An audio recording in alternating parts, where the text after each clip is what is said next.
C'est toujours un plaisir de se joindre à vous dans Viva Événement. Tout de suite, les principaux titres de cette nouvelle édition. Le président de la République de retour au pays après la participation de Madagascar au sommet États-Unis-Afrique organisé à Washington. Aujourd'hui, face à la presse, il met un mot sur le retour en terre malgache de Ravalomanana. On en saura plus dans quelques instants.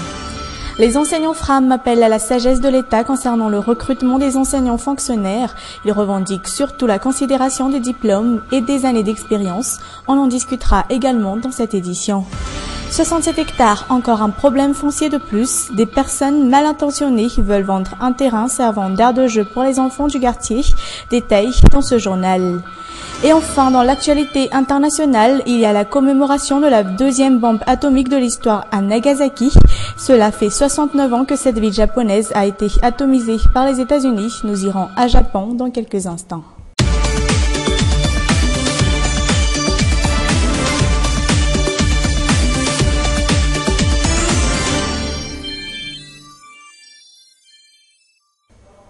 Voilà pour les principaux titres. Avant toute chose, bonsoir à tous et bienvenue dans cette nouvelle édition de Viva Événement. Je vous invite à rester avec nous jusqu'à son terme. En cette période de vacances, certains parents décident de commencer les achats pour la rentrée. Un des fournitures les plus primordiales pour les enfants, les cartables. Un choix aux multiples exigences pour les petits. Au marché, les cartables tendances commencent déjà à faire surface. De nombreux choix pour les enfants. Les cartables en vogue et les exigences des petits. Un reportage d'Anassou sur les images d'Yves Janel. Ici à Nalaké, les routes sont bondées de cartables aux couleurs attrayantes. Malgré la période de vacances, les parents commencent à faire leurs achats pour la nouvelle rentrée. Pour ce père de famille, le choix est difficile. Du haut de ses 6 ans, son fils a un choix bien déterminé. J'achète ce qui lui plaît. Il cherche un sac à dos à l'effigie de Flash McQueen. On est sur le point d'en chercher. Si on n'en trouve pas, on sera obligé de lui proposer autre chose. Le choix est multiple ici à Nalaké. Comme pour chaque année, de nouveaux modèles font surface. Les cartables aux icônes de héros de dessins animés figurent parmi les plus recherchés. Moi, je préfère Dora et les poupées Barbie. Moi, c'est plutôt Ben 10. Je veux un sac à dos avec l'effigie de Winx ou bien avec l'image des poupées Barbie. Des animés Barbie Winx. Garçons et filles trouvent ici la plupart de leurs demandes, à l'exemple de ces modèles les plus en vogue du moment. Ce sac à dos est très à la mode pour les petites filles, mais ce sont surtout les sacs à dos avec des images d'avions qui intéressent les garçons, comme celui-là, ils l'adorent. Cette année, le prix des cartables n'ont guère changé de l'année précédente. Chez Inge, le prix varie de 25 000 arrières à 65 000 arrières. Jusque-là, tout le monde pense encore aux vacances. Peu préparent déjà la rentrée, donc on ne peut pas encore déterminer notre chiffre d'affaires. Une période assez rude pour ces vendeurs, que 2 cartables vendus par jour, un chiffre dû à la diminution du budget des parents. Mais tous les instituteurs dans l'ensemble et les enseignants FRAM comptent sur la sagesse de l'État concernant les futurs recrutements des enseignants fonctionnaires. Les critères de qualification devraient se focaliser avant tout sur les années d'études et d'expérience de chacun des enseignants. Notons que 10 000 seulement sur les 75 000 enseignants seront sélectionnés. Un reportage de Marna Touinjav et Yves Janel. Cela fait maintenant 5 ans que Reed est professeur de mathématiques et de physique au lycée d'Amanse Namazakanjin. Aujourd'hui, il regrette presque les 5 années d'études pour devenir enseignant. Notre volume horaire est notamment supérieur par rapport à notre travail. À peine si notre salaire arrive à garantir notre survie. Le travail est dur, mais la contrepartie est moindre si l'on tient compte de ce qu'on doit faire et surtout des dizaines d'années qu'on a passées sur les bancs de l'école à apprendre. Il travaille 20 heures par semaine et comme lui, tous ces enseignants perçoivent un minimum d'indemnité avec le peu de pourboire que puissent offrir les parents d'élèves étant donné qu'ils sont des enseignants FRAM. Selon eux, ils ne touchent pas le salaire adéquat si l'on se réfère à plusieurs années d'études en vue de devenir enseignant et instituteur. Ce Ce serait bien de recruter les enseignants femmes, mais ceux qui sont sortis d'une vraie école comme l'école normale supérieure ou l'INFP doivent avoir la priorité. Après cela, il est préférable de revenir aux anciens principes, deviendront fonctionnaires ceux issus d'une école spéciale, car la réalité est que actuellement tout le monde devient enseignant. Outre ces enseignants, l'association des syndicats des enseignants, eux aussi, exige la mise en place d'un personnel réellement qualifié au niveau du Cisco, du DREN et du ZAP. Sur une toute autre forme d'actualité, après la participation de la Grande Île au sommet États-Unis-Afrique, la délégation malagasy conduite par le couple présidentiel Rajoelinary Mampiane est rentrée au pays aujourd'hui aux environs de 3 h du matin. Le chef d'État malgache et ses 39 homologues africains étaient, rappelons-le, conviés à participer aux 3 jours de sommet États-Unis-Afrique organisé à Washington. Dans le cadre de la formation, de l'éducation, comment les faire participer au développement économique, c'est très important et tout le monde a été unanime pour accorder une attention particulière à cette jeunesse. Donc il est bien évidemment important de développer l'esprit d'entrepreneurship pour la jeunesse africaine. Et le clash entre le régime actuel et l'équipe de l'ex-chef d'État Ravalomanana est plus que probable. À Timazaz, les députés issus de la mouvance Ravalomanana n'adhèrent pas au projet de l'actuel président de la République quant à la scission en 6 de la capitale. De son côté, Rajoelinary Mampiane ne semble pas encore prêt à faire revenir au pays l'ancien président Ravalomanana. Ce matin, l'actuel chef d'État a apporté des explications au sujet du retour en terre malgache de cet ex-chef d'État exilé en Afrique du Sud.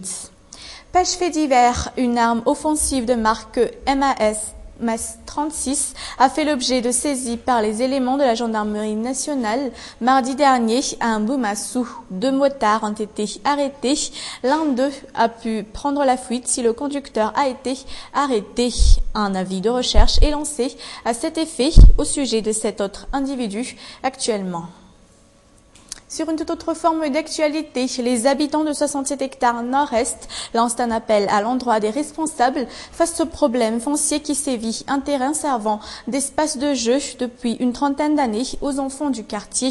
Depuis quelques mois, le dit terrain a fait l'objet de 3 tentatives de vente par des personnes qui prétendent en être les propriétaires. Anna Muriel, Yves Janel. 67 hectares nord-est, c'est ici que se trouve le terrain nommé terrain Barça, un terrain qui n'est plus à présenter aux enfants habitant le quartier des 67 hectares. Val figure parmi ceux qui ont eu une enfance ici.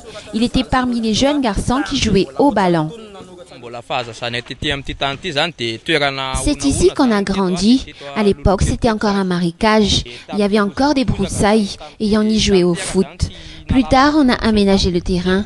Après que la rue ait été assainie et que ce terrain ait été entretenu, certaines personnes ont prétendu être les propriétaires. Ils sont au nombre de 3 à faire cela. Le terrain Barça est l'unique et le seul espace consacré aux enfants, un terrain qui a été sous la gestion de CEMAD. Actuellement, certaines personnes prétendent en être les propriétaires et ont essayé plusieurs fois de le vendre. Tous ceux qui viennent ici prétendent être les propriétaires. Ils disent que le terrain est déjà borné, qu'ils ont le titre. Les enfants essaient de les empêcher d'occuper les lieux car c'est le seul espace réservé aux jeux dans le quartier. Ce sont les enfants de la cité et de tous les quartiers qui viennent jouer ici. Questionné sur le sujet, le responsable du Fukuntan a du mal à donner des explications claires. On a essayé d'en parler avec notre chef Fukuntan, mais il lui appartient de trouver la meilleure solution au problème. Ce n'est pas la première fois qu'un tel litige foncier survienne dans la capitale. Pas plus tard que quelques mois, du côté d'Ampeflou, le même problème s'est produit. Un groupe de personnes veulent accaparer tous les espaces verts du quartier, prétextant avoir en leur possession les actes nécessaires de propriété. Place maintenant aux actualités internationales. Pour la deuxième fois en l'espace de 24 heures, les États-Unis ont bombardé les djihadistes de l'État islamique en Irak et au Levant. Une série de raids qui ont touché, selon le Pentagone, une batterie de mortiers des islamistes, un convoi dans le nord de l'Irak.